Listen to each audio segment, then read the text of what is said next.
Hey, what it do, guys? It's your boy Supreme Creator God, and I am coming through with the South tree. Yes, tree. Is it two tree? Let me just.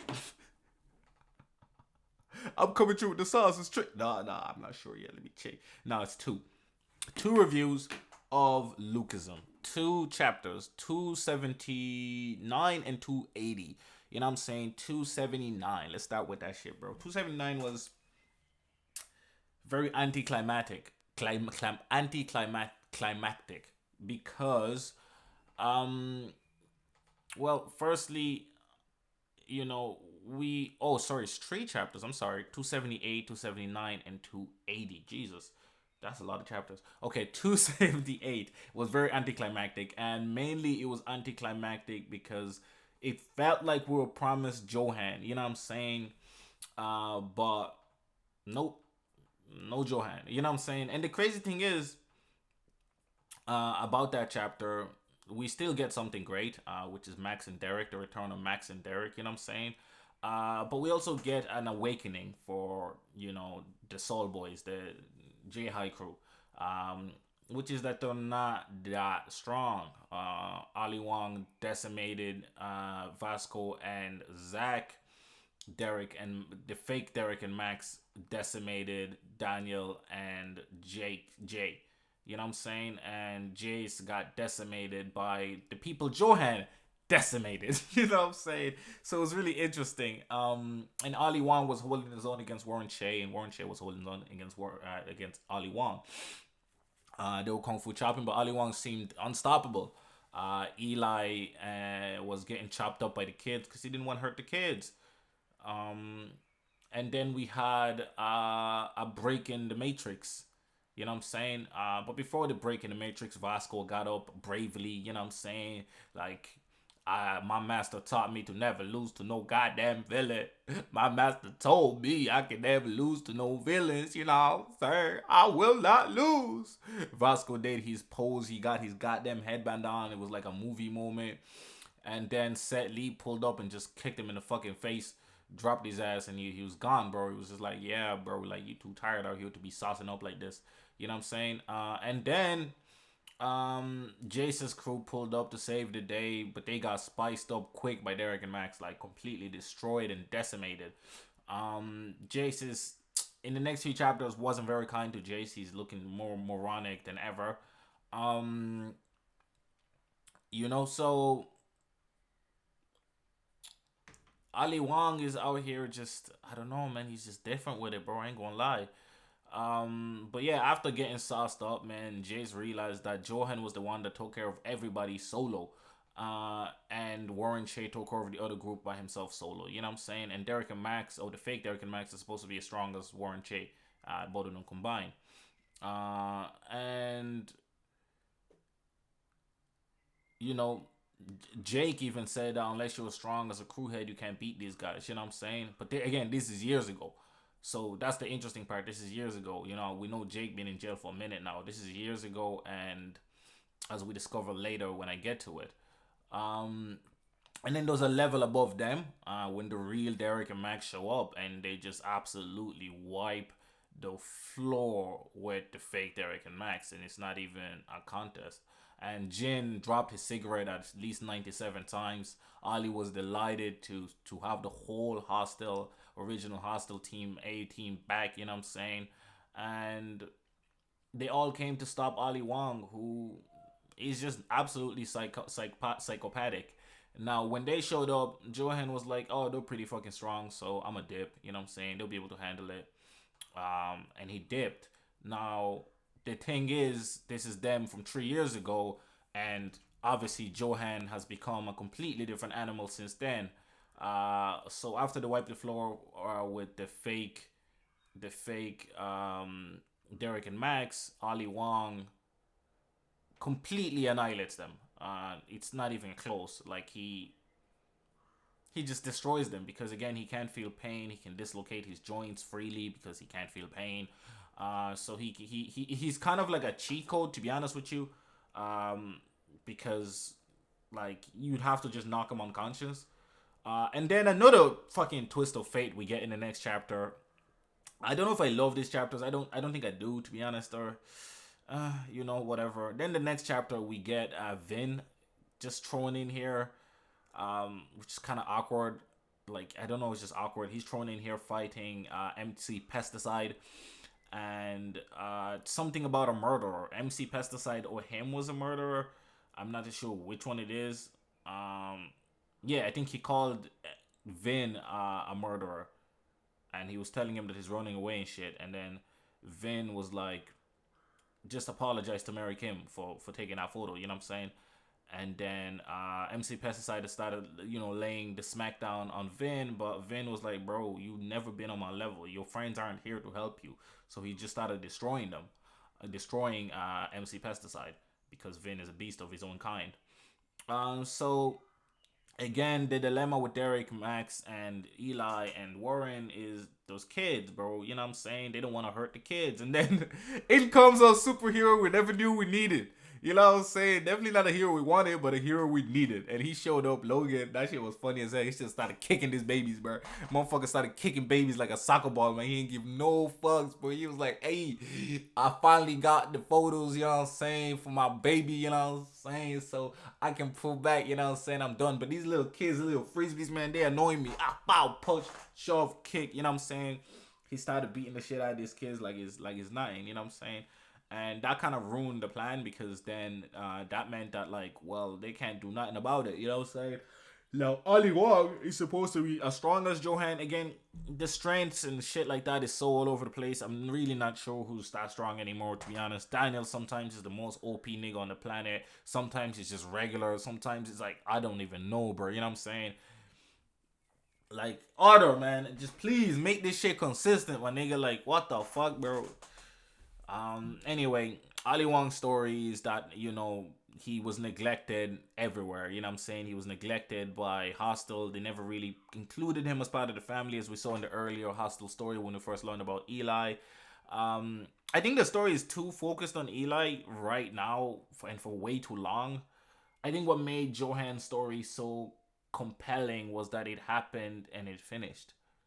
As like, it's continuing, but it's not the main focus. When you see it, we want to know more. But Eli's story has been way too main focused. The whole Hostel story has been way too main focused, and I don't think it should have lasted as long as it has. To be honest, it feels kind of dragged out.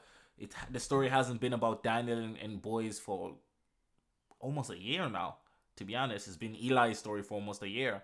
And the story is still called Lookism, but we haven't, like, that hasn't been an issue for over 100 chapters. You know what I'm saying? Like, it's kind of weird. It's like Tower of God. The story is all about the Tower of God. Hardcore 11 Warrior. The story is all about Hardcore 11 Warrior. Even though we haven't seen the man in a long time, but just trying to look for Hardcore 11 Warrior. You know what I'm saying? Like, I don't know. Anyway, it is what it is. So it turns out this was all a part of Jin's master, triple, master, quadruple, 5 times over master plan. You know what I'm saying?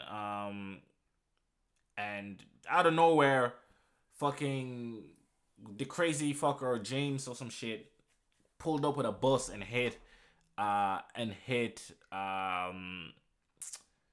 Ali Wong just before he was about to fight Eli 101. And I don't even know, bro. Like, I feel like the author was trying to throw so many twists and shit that it just, I don't know. I'm not too happy with these 3 chapters. That's one of the reasons I'm doing them together. I was hoping to be able to do separate videos on each of them, but Lookism. You know when you love a story, sometimes it hurts, bro. So it turned out everything was a part of his master plan.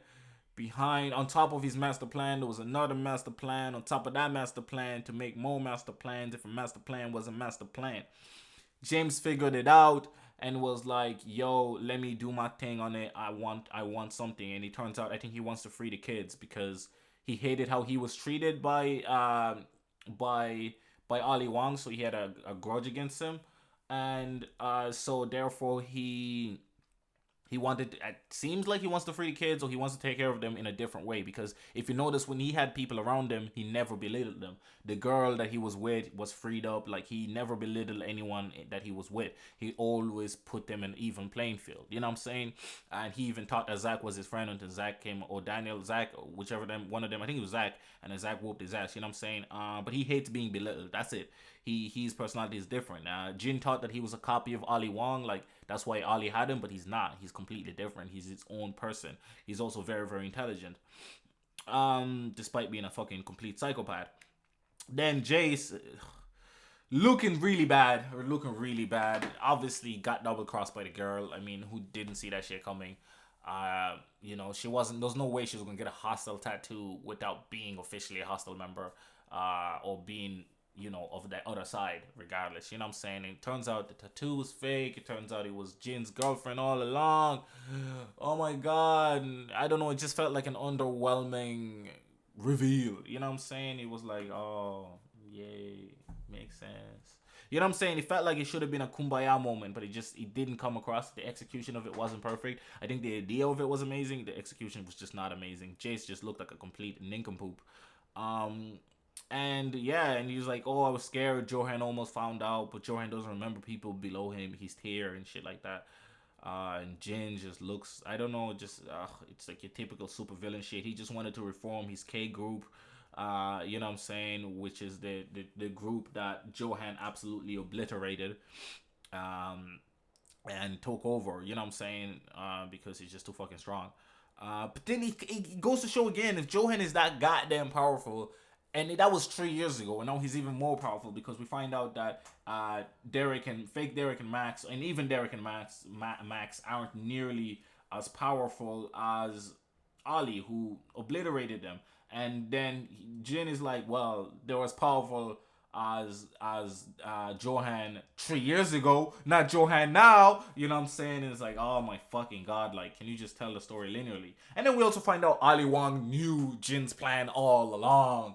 Because who doesn't know everybody's everything all along, and nothing is fucking over. Ah, my god. Anyway, Ollie's like, I just want one thing.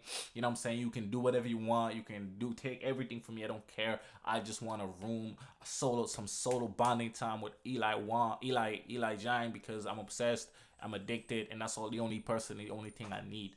You know what I'm saying? So boom, and that's what happens. You know what I'm saying? That's where the chapter ends.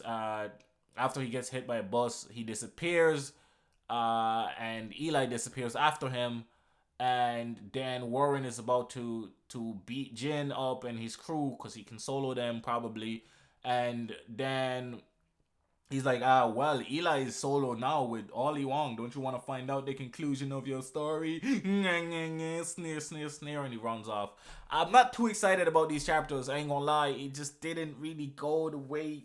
Not that I want it the way it should have. I don't care if like shit happens differently if it's executed well, but I just don't think it was executed well. So I'm very disappointed in these 3 chapters. I don't know if I should have fast passed on Lookism, but guys, to be honest. But I did it already, so I have to keep going. Anyways, been your boy Supremachiated God. What did you guys think of what happened? I was very disappointed, to be honest. The power scaling is fucking ridiculous. It's just too all over the place. The actions of the characters, like, look, it's okay for Jace to be fooled, but Jesus fucking Christ, how much of an idiot is he? Johan, like, he left to fucking fake to Derek and Max, but he should know he's stronger than Derek and Max, and he thinks he's stronger than everybody anyway. So why would he think that anybody's equal to him? So it's just a bunch of weak sauce. Like, Johan leaves to obviously create the tension, but they should have never had him jump in the first place. He should have saw that maybe when the guys had the upper hand, he should have left then. You know what I'm saying? It shouldn't be a case of I don't know. It's just annoying. Oh, when Burnock showed up, then he's like, okay, he's here, let me leave. You know what I'm saying? Like, it was just weird. Things of either character, like, where's Daniel? Daniel is irrelevant. I don't know. And like, I don't even care about Daniel being relevant, but like, Jesus fucking Christ. I like, let's just conclude this Ali Wong story and go on. You know what I'm saying? I'm not gonna do 81 because I'm just I don't want my spirit broken again. You know what I'm saying? That's my honest take on it. Anyways, it's been your boy Supreme Uchiha the God. These are the 3 chapter reviews, and I really didn't like them. The first chapter was 6 out of 10 because Derek and Max came back. The rest of the chapters 3 out of 10, 4 out of 10. You know what I'm saying? Didn't like them at all. The last one actually being 3 out of 10. The other one maybe 4 or 5 out of 10. Not happy, not happy. But I still fuck with Lookism, and I still want to find out more about the story, and I'm still gonna keep reading it. And I think chapters like these are maybe why manga is considered higher tier than webtoons. Even though I'm a huge webtoon fan. Initially just a manga fan, but I gave webtoon a chance, and I've read some phenomenal webtoon stories, including romance stories. I think webtoons are probably better than mangas when it comes to romance a lot of times. But yeah. Anyways, look, we still got Tower God. We still have Hardcore Leveling Warrior. I was very disappointed. I extremely disappointed. But it is what it is. It happens. Sometimes your favorite shit is disappointing for a moment. But I'm pretty sure our Arthur-san can make a comeback. You know what I'm saying? I want the story to go back to what it was about. Emotional shit and not just gangs of people fighting. Like that shit is not interesting. Like that shit is not entertaining. You know what I'm saying? What's entertaining and interesting is finding out about the kids in Korea, 320 kids in Korea being abandoned every year. What's interesting is finding out the backstories and finding out the deep roots of everybody. Not these crazy fights and there was a plan behind the plan, behind the plan, behind the plan. That was a master plan of a plan that was tricking to be another plan of a plan. You know what I'm saying? Like nobody cares about that shit. Like we just care about the people. We just care about the situations, and the fights are the reward. You know what I'm saying? Seeing the fights are the reward of the character's progression. You know what I'm saying? Like, and sometimes you have to bury one character to progress another character, which is fine, but the story is what builds it up. Like, Ali Wong and Eli is hype because of the story, but goddamn, all the shit in between is just not, it's just not it, cuz. You know what I'm saying? At least that's my opinion on it. If you disagree, let me know why. If you agree, let me know why also. You know what I'm saying? It's been your boy Supreme Cheer the God, man. Leave a like, subscribe, whatever you feel. I'm out.